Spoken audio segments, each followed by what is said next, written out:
ಆತ್ಮೀಯ ಸ್ಪರ್ಧಾ ಮಿತ್ರರೇ, mister A J Harish 1432 YouTube ಚಾನಲ್ಗೆ ಸ್ವಾಗತವನ್ನು ಬಯಸ್ತಾ ಇದ್ದೀನಿ. ಇನ್ನು ಯಾರೆಲ್ಲ ನನ್ನ ಯೂಟ್ಯೂಬ್ ಚಾನಲನ್ನು ಸಬ್ಸ್ಕ್ರೈಬ್ ಮಾಡ್ಕೊಂಡಿಲ್ಲ, ಸಬ್ಸ್ಕ್ರೈಬ್ ಮಾಡ್ಕೊಳ್ಳಿ. ಹಾಗೆ ಮೇಲೆ ಕಾಣುವ ಬೆಲ್ ಬಟನನ್ನು ಪ್ರೆಸ್ ಮಾಡಿ ಅಂತ ಹೇಳ್ತಾ ಇದ್ದೀನಿ. ಒಂದು 4-5 ದಿನದಿಂದ ನಾನು ವಿಡಿಯೋ ಮಾಡೋಕ್ಕೆ ಆಗಿರಲಿಲ್ಲ. ಯಾಕಪ್ಪ ಅಂದರೆ ಸ್ವಲ್ಪ ಕೆಲಸದ ಒತ್ತಡ ಇತ್ತು. ಇನ್ನೂ ನೀವೆಲ್ಲ ಎಕ್ಸಾಮ್ಗೆ ತಯಾರಿ ಮಾಡ್ತಾ ಇದ್ದೀರಾ ಅಂದ್ಕೊಳ್ತಾ ಇದ್ದೀನಿ. ಇನ್ನೂ ಯಾರೆಲ್ಲ ತಯಾರಿ ನಡೆಸ್ತಾ ಇಲ್ಲ, ಎಕ್ಸಾಮ್ಗೆ ತಯಾರಿ ಮಾಡ್ತಾ ಇರಿ. ಯಾವುದೇ ಕಾರಣಕ್ಕೂ ಸಮಯವನ್ನು ವೇಸ್ಟ್ ಮಾಡಬೇಡಿ. ಏನಪ್ಪ ಇಂದಿನ ವಿಷಯ ತೊಗೊಂಡು ಬಂದಿದ್ದೀನಿ ಅಂದರೆ, ನ್ಯೂಸ್ ಪೇಪರ್ ರೀಡಿಂಗ್. ಅಂದರೆ ಸ್ಪರ್ಧಾತ್ಮಕ ಲೋಕದಲ್ಲಿ ಯಾರೆಲ್ಲ ಸ್ಪರ್ಧಾರ್ಥಿಗಳು ತಯಾರಿ ನಡೆಸ್ತಾ ಇದ್ದೀರಾ, ಅವರು ನ್ಯೂಸ್ ಪೇಪರ್ ರೀಡಿಂಗ್ ಯಾವ ರೀತಿ ಮಾಡಬೇಕು ಅನ್ನೋದ್ರ ಬಗ್ಗೆ ಇವತ್ತು ಕಾನ್ಸೆಪ್ಟ್ ತೊಗೊಂಬಂದಿದ್ದೀನಿ. ಸ್ಪರ್ಧಾರ್ಥಿಗಳಿಗೆ ನೀವೇ ಕ್ವಶನ್ ಮಾಡ್ಕೊಳ್ಳಿ, ಎಷ್ಟು ಜನ ಡೈಲಿ ನ್ಯೂಸ್ ಪೇಪರನ್ನು ಓದ್ತಾ ಇದ್ದೀರಾ? ನಿಮಗೆ ನೀವೇ ಕ್ವಶನ್ ಹಾಕ್ಕೊಳ್ಳಿ, ಯಾರೆಲ್ಲ ನ್ಯೂಸ್ ಪೇಪರ್ ಓದ್ತಾ ಇದ್ದೀರಾ? ಈಗ ಲೈಬ್ರರಿಯಲ್ಲಿ ಆಗಿರ್ಬೋದು, ಮನೆಯಲ್ಲಿರೋರು ಆಗಿರಬಹುದು, ಎಷ್ಟು ಜನ ನ್ಯೂಸ್ ಪೇಪರ್ ಓದ್ತಾ ಇದ್ದೀರಾ ಡೈಲಿ? ಫಾರ್ ಎಕ್ಸಾಂಪಲ್, ಈಗ ಕನ್ನಡ ಮೀಡಿಯಮ್ ವಿದ್ಯಾರ್ಥಿಗಳು ಯಾವ ನ್ಯೂಸ್ ಪೇಪರ್ ಓದ್ತಾ ಇದ್ದೀರಾ? ಇಂಗ್ಲೀಷ್ ಮಾಧ್ಯಮದ ವಿದ್ಯಾರ್ಥಿಗಳು ಯಾವ ನ್ಯೂಸ್ ಪೇಪರನ್ನು ಓದ್ತಾ ಇದ್ದೀರಾ? ನೀವು ಕ್ವಶನ್ ಮಾಡ್ಕೊಳ್ಳಿ. ನೀವೇನು ಮಾಡ್ತೀರಾ? ಮಂತ್ಲಿ ಮ್ಯಾಗ್ಝಿನ್ ಯಾವುದೋ ಬರುತ್ತೆ, ಆ ಮ್ಯಾಗ್ಝಿನನ್ನು ಓದ್ಕೊಬಿಟ್ರೆ ಕವರ್ ಆಗಿಬಿಡುತ್ತೆ ಅಂತ ನೀವು ಟೈಮ್ ತೊಗೊಳ್ತೀರಾ. ಬಟ್ ಸ್ಪರ್ಧಾತ್ಮಕ ಪರೀಕ್ಷೆಗೆ ಯಾರೆಲ್ಲ ತಯಾರಿ ನಡೆಸ್ತಾ ಇದ್ದೀರಾ, ಅವರು ಡೈಲಿ ನ್ಯೂಸ್ ಪೇಪರನ್ನು ಓದಲೇಬೇಕು ಕಂಪಲ್ಸರಿ. ನೀವು ಆ ಡೈಲಿ ನ್ಯೂಸ್ ಪೇಪರನ್ನು ಓದ್ಬಿಟ್ಟು ಒಂದು ಕೀ ನೋಟ್ಸ್ ಮಾಡ್ಕೋಬೇಕು, ನಿಮ್ಮದೇ ಆದ ನೋಟ್ಸ್ ಮಾಡ್ಕೋಬೇಕು. ಏನೆಲ್ಲ ಓದಬೇಕು? ಈಗ ಫಾರ್ ಎಕ್ಸಾಂಪಲ್, ಕನ್ನಡ ಮಾಧ್ಯಮದ ವಿದ್ಯಾರ್ಥಿಗಳು ಪ್ರಜಾವಾಣಿ ತಗೊಳ್ಳಿ, ಇಂಗ್ಲೀಷ್ ಮೀಡಿಯಮ್ ವಿದ್ಯಾರ್ಥಿಗಳು ಹಿಂದೂ ಪೇಪರನ್ನು ತಗೊಳ್ಳಿ. ನೀವು ಅಂದರೆ ಪೇಪರನ್ನು ಫಸ್ಟ್ ಪೇಜಿಂದ ಲಾಸ್ಟ್ ಪೇಜಿವರೆಗೂ ನೀವು ಓದಿ ಅಂತ ಹೇಳ್ತಾ ಇಲ್ಲ, ಅದರಲ್ಲಿ ಇಂಪಾರ್ಟೆಂಟ್ ಮ್ಯಾಟರನ್ನು ಓದಿ. ಫಾರ್ ಎಕ್ಸಾಂಪಲ್ ಆಗಿ ಏನಾಗಿರ್ಬೋದು, ಫ್ರಂಟ್ ಪೇಜನ್ನು ಓದಿ, ಲಾಸ್ಟ್ ಪೇಜನ್ನು ಓದಿ. ಅದರಲ್ಲಿ ನ್ಯಾಷನಲ್ ಇಶ್ಯೂಸ್ ಆಗಿರಬಹುದು, ಇಂಟರ್ನ್ಯಾಷನಲ್ ಇಶ್ಯೂಸ್ ಆಗಿರಬಹುದು, ಸ್ಪೋರ್ಟ್ಸ್ ರಿಲೇಟೆಡ್ ಆಗಿರಬಹುದು. ಈಗ ನೋಡಿ, ನೈಟು WPL ನಾವು ವುಮೆನ್ಸ್ ಪ್ರೀಮಿಯರ್ ಲೀಗ್ ಆಯ್ತಲ್ವ, ಅದರ ರಿಲೇಟೆಡ್ ಮುಂದಿನ ಎಕ್ಸಾಮ್ಸಲ್ಲಿ ಕ್ವಶನ್ಸ್ ಆಗುವ ಸಾಧ್ಯತೆಗಳಿರುತ್ತೆ. ಸ್ಪೋರ್ಟ್ಸ್ ರಿಲೇಟೆಡ್ ಓದಿ. ಎಡಿಟೋರಿಯಲ್, ಈಗ UPSCಗೆ ಎಲ್ಲ ಯಾರೆಲ್ಲ ತಯಾರಿ ನಡೆಸ್ತಾ ಇದ್ದೀರಾ, ಹಾಗೆ KPSCಗೆ ಎಲ್ಲ ಯಾರೆಲ್ಲ ತಯಾರಿ ನಡೆಸ್ತಾ ಇದ್ದೀರಾ, ಹಾಗೆ PSIಗೆ ಯಾರೆಲ್ಲ ತಯಾರಿ ನಡೆಸ್ತಾ ಇದ್ದೀರಾ, ಅವರು ಎಡಿಟೋರಿಯಲ್ ಕಂಪಲ್ಸರಿ ಓದಲೇಬೇಕಾಗುತ್ತೆ. ಬಿಕಾಸ್ ಯಾಕಂದರೆ ಅದು ನಿಮ್ಮ ಆನ್ಸರ್ ರೈಟಿಂಗ್ ಸ್ಕಿಲ್ಲನ್ನು ಡೆವಲಪ್ ಮಾಡ್ತಾ ಹೋಗ್ತಾ ಇರುತ್ತೆ. ಮೇನ್ಸ್ ಆನ್ಸರ್ ರೈಟಿಂಗ್ ಯಾವ ರೀತಿ ಬರೀಬೇಕು ಅಂತ ನಿಮಗೆ ಅದರಲ್ಲಿ ಎಡಿಟೋರಿಯಲ್ ಓದೋದ್ರಿಂದ ಗೊತ್ತಾಗುತ್ತೆ. ಮತ್ತು ನೀವು ಡೈಲಿ ನ್ಯೂಸ್ ಪೇಪರನ್ನು ಬೆಳಿಗ್ಗೆ 1 ಅವರ್ ನೀವು ಅದಕ್ಕಂತಲೇ ಟೈಮ್ ಸ್ಪೆಂಡ್ ಮಾಡಿ. ಯಾರೆಲ್ಲ ನ್ಯೂಸ್ ಪೇಪರ್ ತೊಗೊಳ್ದೆ ಬರೀ ಮ್ಯಾಗ್ಝಿನನ್ನು ಅಡಾಪ್ಟ್ ಮಾಡ್ಕೊಂಡಿದ್ದೀರಾ, ಮ್ಯಾಗ್ಝಿನ್ಗೆ ನೀವು ಅಡಿಕ್ಟ್ ಆಗಿಬಿಟ್ಟಿದ್ದೀರಾ, ಅವರೆಲ್ಲ ಏನಂದರೆ ಡೈಲಿ, ಅಂದರೆ ಈಗ ಕನ್ನಡ ಮಾಧ್ಯಮದ ವಿದ್ಯಾರ್ಥಿಗಳು ಪ್ರಜಾವಾಣಿಯನ್ನು ಓದಿ, ಇಂಗ್ಲೀಷ್ ಮೀಡಿಯಮ್ ವಿದ್ಯಾರ್ಥಿಗಳು ಹಿಂದೂ ನ್ಯೂಸ್ ಪೇಪರನ್ನು ಓದಿ. ಅದನ್ನು ಓದಿ ನೀವು 1 ಅವರ್ ಟೈಮ್ ಸ್ಪೆಂಡ್ ಮಾಡಿ, ಯಾವೆಲ್ಲ ಇಂಪಾರ್ಟೆಂಟ್ ಇಶ್ಯೂಸ್ ಇದೆ ಅದನ್ನು ನೀವು ಕೀ ನೋಟ್ಸ್ ಮಾಡ್ಕೊಳ್ಳಿ. ಅದಾದ ನಂತರ ನಿಮಗೆ ನೆಕ್ಸ್ಟ್ ಮಂತ್ಲಿ ಮ್ಯಾಗ್ಝಿನ್ ಕೆಲವೊಂದು ಸಂಸ್ಥೆಗಳು ಬಿಡುಗಡೆ ಮಾಡುತ್ತೆ, ಆ ಮ್ಯಾಗ್ಝಿನ್ಗಳನ್ನು ತಗೊಂಡು ಸ್ಟಡಿ ಮಾಡಿ. ಓಕೆನಾ? ಅದಕ್ಕೆ ಅದು ಎರಡು ಬ್ಯಾಲೆನ್ಸ್ ಆಗ್ತಾ ಹೋಗುತ್ತೆ. ನೀವು ಏಕಾಏಕಿ ಮ್ಯಾಗ್ಝಿನನ್ನು ಹಿಡ್ಕೊಳ್ತೀರಾ, ಒಂದು ತಿಂಗಳದ್ದು ಒಂದೇ ದಿನದಲ್ಲಿ ಮುಗಿಸ್ಬೇಕು ಅಂತ ಹರಿಬಿರಿ ಓದ್ತೀರಾ, ಮತ್ತು ಅಲ್ಲಿ ಎಕ್ಸಾಮ್ ಟೈಮಲ್ಲಿ ಕನ್ಫ್ಯೂಷನ್ ಸ್ಟಾರ್ಟ್ ಆಗುತ್ತೆ. ಏನಪ್ಪ, ಅನಲಿಟಿಕಲ್ ಆಗಿ ಕೇಳಿಬಿಟ್ಟಿರ್ತಾನೆ, ಯಾವುದೋ ಒಂದು ಇಶ್ಯೂ ಕೇಳಿರ್ತಾನೆ. ಈಗ ಫಾರ್ ಎಕ್ಸಾಂಪಲ್, ಚಂದ್ರಯಾನದ ರಿಲೇಟೆಡ್ ಯಾವುದೋ ಕೇಳಿರ್ತಾನೆ, ಅಥವಾ ಬೇರೆ ಏನೋ ಒಂದು ಇಶ್ಯೂ ಬಗ್ಗೆ ಕೇಳಿರ್ತಾನೆ.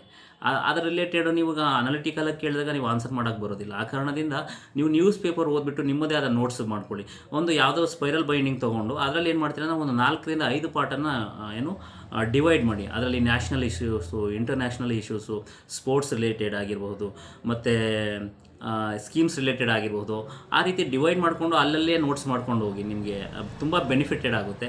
ಮಂತ್ಲಿ ಮ್ಯಾಗ್ಝಿನ್ ಆಮೇಲೆ ಬೇಕಾದರೆ ಓದ್ಕೊಳ್ಳಿರಂತೆ. ಬಿಕಾಸ್ ಯಾಕಂದರೆ ರಿವೈಸರ್ ಆಗಿಬಿಡುತ್ತೆ ನಿಮಗೆ. ಜಸ್ಟ್ ಮ್ಯಾಗ್ಝಿನಲ್ಲಿ ನೀವು ಅಂದರೆ ನ್ಯೂಸ್ ಪೇಪರಲ್ಲಿ ಓದಿರ್ತೀರ, ಅದನ್ನು ಮ್ಯಾಗ್ಝಿನಲ್ಲಿ ಓದಿದ್ರೆ ಇನ್ನೂ ತುಂಬ ಗ್ಲಾನ್ಸ್ ಆಗಿಬಿಡುತ್ತೆ. ಓಕೆನಾ? ಆ ಕಾರಣದಿಂದ ನ್ಯೂಸ್ ಪೇಪರನ್ನು ಚೆನ್ನಾಗಿ ಓದಿ, ಡೈಲಿ ನೋಟ್ಸ್ ಮಾಡ್ಕೊಳ್ಳಿ, ನಿಮ್ಮದೇ ಆದ ನೋಟ್ಸ್ ಮಾಡ್ಕೊಳ್ಳಿ. ಅಂದರೆ ಕರೆಂಟ್ ಅಫೇರ್ಸ್ ರಿಲೇಟೆಡ್ ನಿಮ್ಮದೇ ಆದ ನೋಟ್ಸ್ ಮಾಡ್ಕೊಳ್ಳಿ. ಎಲ್ಲ ಸಬ್ಜೆಕ್ಟ್ಗೂ ನಿಮ್ಮದೇ ಆದ ನೋಟ್ಸ್ ಇರಲಿ.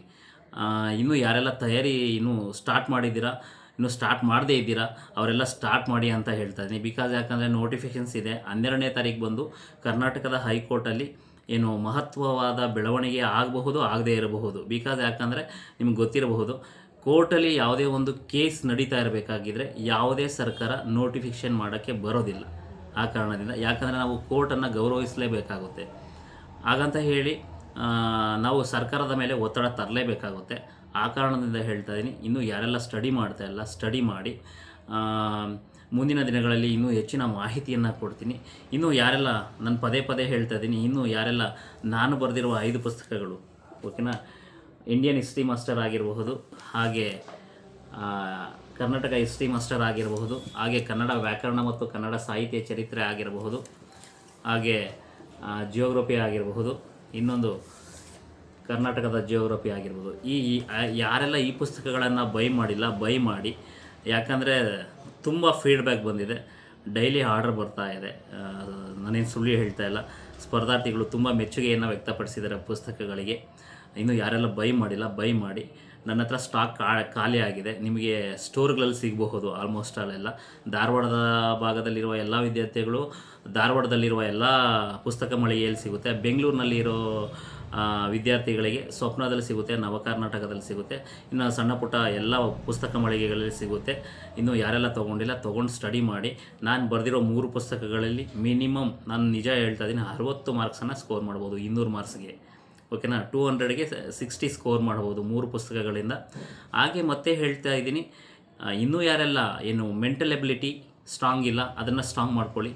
ಕಮ್ಯುನಿಕೇಷನ್ ಪೇಪರಲ್ಲಿ ಇಂಗ್ಲೀಷ್ ಯಾರು ಸ್ಟ್ರಾಂಗ್ ಇಲ್ಲ, ಅದನ್ನು ಸ್ಟ್ರಾಂಗ್ ಮಾಡ್ಕೊಳ್ಳಿ. ಜೊತೆಗೆ ಕಂಪ್ಯೂಟರ್ ಯಾರು ಸ್ಟ್ರಾಂಗ್ ಇಲ್ಲ, ಕಂಪ್ಯೂಟರನ್ನು ಸ್ಟ್ರಾಂಗ್ ಮಾಡ್ಕೊಳ್ಳಿ. ಹಾಗೆ ಸೈನ್ಸು, ಹಾಗೆ ಎನ್ವಿರಾನ್ಮೆಂಟ್ ಆ್ಯಂಡ್ ಎಕಾಲಜಿ, ಇದರಿಂದ ನಿಮಗೆ ಮಿನಿಮಮ್ 100 ಮಾರ್ಕ್ಸ್ ಸ್ಕೋರ್ ಆಗುತ್ತೆ.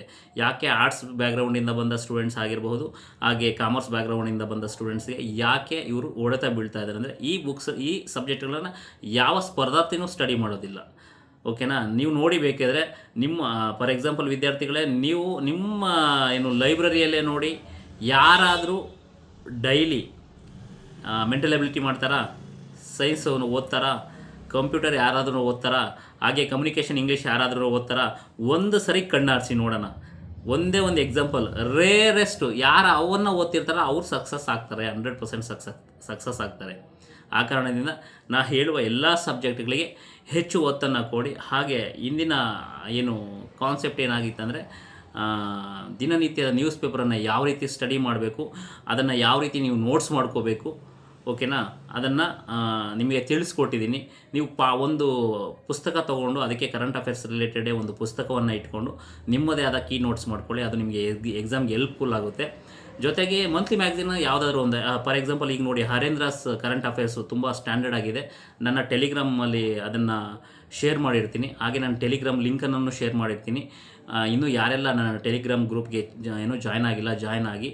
ಮುಂದಿನ ದಿನಗಳಲ್ಲಿ FDA ಹಾಗೂ SDA ಹಾಗೂ ಗ್ರೂಪ್ಸಿಗೆ ಸಂಬಂಧಪಟ್ಟಂತೆ ಕನ್ನಡ, ಸ್ಪೆಷಲಿ ಕನ್ನಡ ವ್ಯಾಕರಣ ಮತ್ತು ಸಾಹಿತ್ಯ ಚರಿತ್ರೆಗೆ ಸಂಬಂಧಪಟ್ಟಂತೆ ಕ್ಲಾಸಸ್ಸು ಸ್ಟಾರ್ಟ್ ಮಾಡ್ತಾ ಇದ್ದೀನಿ. ಆಲ್ರೆಡಿ ಸ್ಟೂಡೆಂಟ್ಸ್ ಕಡೆಯಿಂದ ಎನ್ಕ್ವೈರಿನೂ ಬರ್ತಾ ಇದೆ, ಎನ್ರೋಲು ಮಾಡ್ಕೊಳ್ತಾ ಇದ್ದೀನಿ. ಯಾರೆಲ್ಲ ಅಡ್ಮಿಷನ್ ತೊಗೊಳ್ತಿದ್ದಾರೆ ಅವ್ರದ್ದು ಎನ್ರೋಲು ಮಾಡ್ಕೊಳ್ತಾ ಇದ್ದೀನಿ. ಅತಿ ಶೀಘ್ರದಲ್ಲೇ ಆ ಪ್ರೋಗ್ರಾಮನ್ನು ಲಾಂಚ್ ಮಾಡ್ತಾ ಇದ್ದೀನಿ. ಜೊತೆಗೆ ಇನ್ನೂ ಏನಪ್ಪ ಅಂದರೆ, ನೋಟಿಫಿಕೇಷನ್ ರಿಲೇಟೆಡ್ ಗಾಸಿಪ್ಸ್ ಬರ್ತಾ ಇರುತ್ತೆ. ಅದಕ್ಕೆ ಯಾವುದು ತಲೆ ಕೊಡಕ್ಕೆ ಹೋಗಬೇಡಿ. ಕೋರ್ಟಲ್ಲಿರೋ ಕಾರಣದಿಂದ ಕೇಸು ಕೋರ್ಟ್ ಇತ್ಯರ್ಥ ಆಗೋ ತನಕ ಯಾವುದೇ ರೀತಿ ರೆಕ್ರೂಟ್ಮೆಂಟ್ ಆಗೋದಿಲ್ಲ. ಇದೊಂದು ನಿಮ್ಮ ಮೈಂಡಲ್ಲಿ ಇರಲಿ. ಸಾಕಷ್ಟು ಸ್ಪರ್ಧಾರ್ಥಿಗಳು ಏನು ಹೇಳ್ತಾರೆ, ಸರ್ ನೋಟಿಫಿಕೇಷನ್ ಯಾವಾಗ ಆಗುತ್ತೆ, ಇನ್ನೂ ಎಷ್ಟು ದಿನ ಆಗುತ್ತೆ, ಈಗ ಏಜ್ ರಿಲ್ಯಾಕ್ಸೇಷನ್ ಕೊಟ್ಟಿದ್ದಾರೆ, ನೋಟಿಫಿಕೇಷನ್ ಮಾಡ್ತಾರಾ ಇಲ್ವಾ, ಈ ಗೊಂದಲಗಳಲ್ಲೇ ನಿಮ್ಮ ಕಾಲವನ್ನು ಕಳೀತಾ ಇದ್ದೀರಿ. ಆ ಕಾರಣದಿಂದ ಹೇಳ್ತಾ ಇದ್ದೀನಿ ಸ್ಪರ್ಧಾರ್ಥಿಗಳೇ, ದಯವಿಟ್ಟು ನಾನು ನಿಮ್ಮಲ್ಲಿ ರಿಕ್ವೆಸ್ಟ್ ಮಾಡ್ಕೊಂಡು ಕೇಳ್ಕೊತಾ ಇದ್ದೀನಿ, ಸ್ಟಡಿ ಮಾಡ್ತಾನೆ ಇರಿ. ಯಾಕಂದರೆ ನೋಟಿಫಿಕೇಷನ್ಸ್ ಆಗುತ್ತೆ, ಓಕೆನಾ. ಅದಕ್ಕೆ ತಾಳ್ಮೆ ಅನ್ನೋದು ಬೇಕು. ಬಟ್ ತಾಳ್ಮೆ ಈಗ ಸ್ಪರ್ಧಾರ್ಥಿಗಳಲ್ಲಿಲ್ಲ, ಎಲ್ಲ ಕಳ್ಕೊಂಡಿದ್ದಾರೆ. ಯಾಕಂದರೆ ಸುಮಾರು 3-4 ವರ್ಷಗಳಿಂದ ನೋಟಿಫಿಕೇಷನ್ಸ್ ಆಗಿಲ್ಲ. ಆ ಕಾರಣದಿಂದ ಸ್ಪರ್ಧಾರ್ಥಿಗಳಿಗೂ ಫ್ಯಾಮಿಲಿ ಕಡೆಯಿಂದ ಒತ್ತಡಗಳಾಗಿರುತ್ತೆ. ನಾನು ಇನ್ನೊಂದು ದಯವಿಟ್ಟು ಸ್ಪರ್ಧಾರ್ಥಿಗಳ ಪೇರೆಂಟ್ಸಲ್ಲಿ ಕೇಳ್ಕೊಳ್ತೀನಿ. ಯಾಕಂದರೆ ಸ್ಪರ್ಧಾರ್ಥಿಗಳದ್ದು ಯಾವುದೇ ರೀತಿ ತಪ್ಪಿಲ್ಲ, ಯಾಕಂದರೆ ಸರ್ಕಾರದ್ದು ತಪ್ಪಾಗಿದೆ. ಯಾಕಂದರೆ ಯಾವುದೇ ರೀತಿ ನೋಟಿಫಿಕೇಷನ್ ಇಲ್ಲದೆ ಇರೋ ಕಾರಣದಿಂದ ಸ್ಪರ್ಧಾರ್ಥಿಗಳು ತುಂಬ ಸ್ಟ್ರಗಲ್ ಮಾಡ್ತಾ ಇದ್ದಾರೆ. ಅವರನ್ನು ಬ್ಲೇಮ್ ಮಾಡೋಕ್ಕೆ ಹೋಗಬೇಡಿ. ಪೇರೆಂಟ್ಸ್ಗೆ ನಾನು ಒಂದು ರಿಕ್ವೆಸ್ಟು, ಯಾಕಪ್ಪ ಅಂದರೆ ಅವರು ಓದ್ತಾ ಇದ್ದಾರೆ, ಯಾವುದೇ ನೋಟಿಫಿಕೇಷನ್ಸ್ ಆಗಿಲ್ಲ. ಆ ಕಾರಣದಿಂದ ಅವ್ರಿಗೆ ಇನ್ನು ಸ್ವಲ್ಪ ದಿನ ಸಪೋರ್ಟ್ ಮಾಡಿ, ಅವರು ಯಶಸ್ಸನ್ನು ತಂದುಕೊಡ್ತಾರೆ ನಿಮಗೆ. ಯಾರೆಲ್ಲ ಸಿನ್ಸಿಯರ್ ಸ್ಟೂಡೆಂಟ್ಸ್ ಇರ್ತಾರಲ್ಲ ಅವ್ರು ಮಾತ್ರ ಹೇಳ್ತಾ ಇದ್ದೀನಿ. ಸುಮ್ಮನೆ ಅಡ್ಡಾಡ್ಕೊಂಡು ನಾನು ಓದ್ತಾ ಇದ್ದೀನಿ, ಬಂದ ಪುಟ್ಟ ಲೈಬ್ರರಿಯಲ್ಲಿ ಕೂತ್ಕೊಂಡೆಪ್ಪ ಟೀ ಕುಡಿಯೋಕ್ಕೆ ಹೋಗೋದಾಗ ಟೈಮ್ ವೇಸ್ಟ್ ಮಾಡ್ಕೊಂಡು ಕಾಲಹರಣ ಮಾಡೋರಿಗೆ ಇವ್ರಿಗೆ ನಾನೇನು ಸಜೆಸ್ಟ್ ಕೊಡೋದಿಲ್ಲ. ನಾನು ಯಾರು ಏನು ಬೇಕಾದರೂ ಬೈಕೋಬೋದು, ನನ್ನನ್ನು ತೆಗೆದುಕೊಳ್ಬಹುದು. ಅದಕ್ಕೆ ಡೋಂಟ್ ಕೇರ್, ನಾನು ಯಾವುದಕ್ಕೂ ಅದಕ್ಕೆ ತಲೆ ಕೆಡಿಸ್ಕೊಳ್ಳೋದಿಲ್ಲ, ಓಕೆನಾ. ನಾನೇನು ಸ್ಪರ್ಧಾರ್ಥಿಗಳಿಗೆ ಏನು ಇಂಟೆನ್ಷನ್ ಇದೆಯಪ್ಪ ಅಂದರೆ, ನನ್ನದು ಮಹದಾಶೆ ಏನಾಗಿದೆ ಅಂದರೆ, ಸ್ಪರ್ಧಾರ್ಥಿಗಳು ಯಶಸ್ಸನ್ನು ಕಾಣಬೇಕು. ಸಾಕಷ್ಟು ಜನ ಮಿಸ್ಗೈಡ್ ಮಾಡ್ತಾ ಇದ್ದಾರೆ ಸ್ಪರ್ಧಾರ್ಥಿಗಳಿಗೆ. ಮುಂದಿನ ದಿನಗಳಲ್ಲಿ ಎಳೆ ಎಳೆಯಾಗಿ ಬಿಚ್ಚಿಡ್ತೀನಿ, ಯಾರೆಲ್ಲ ಏನೇನು ಮಾಡ್ತಾ ಇದ್ದಾರೆ, ಯಾರು ಏನು ಬೇಕಾದರೂ ಮಾಡ್ಕೊಳ್ಳಿ, ನನ್ನ ಬಗ್ಗೆ ಏನು ಅಲಿಗೇಷನ್ ಬೇಕಾದರೂ ಮಾಡ್ಕೊಳ್ಳಿ, ಸ್ಪರ್ಧಾರ್ಥಿಗಳು ಸಕ್ಸಸ್ ಆಗಬೇಕು ನನಗಷ್ಟೇ, ಓಕೆನಾ? ಅದು ಆ ಉದ್ದೇಶದಿಂದ ನಾನು ಕೋರ್ಟ್ ಕಡೆನೂ ಕೆಲಸ ಮಾಡ್ತಾ ಇದ್ದೀನಿ, ಈ ಕಡೆ ಸ್ಪರ್ಧಾತ್ಮಕ ಲೋಕದಲ್ಲಿ ಸ್ಪರ್ಧಾರ್ಥಿಗಳಿಗೆ ಒಳ್ಳೆಯ ಮಾರ್ಗದರ್ಶನ ಕೊಡಬೇಕು ಅಂತ ನನ್ನ ಉದ್ದೇಶ ಆಗಿದೆ.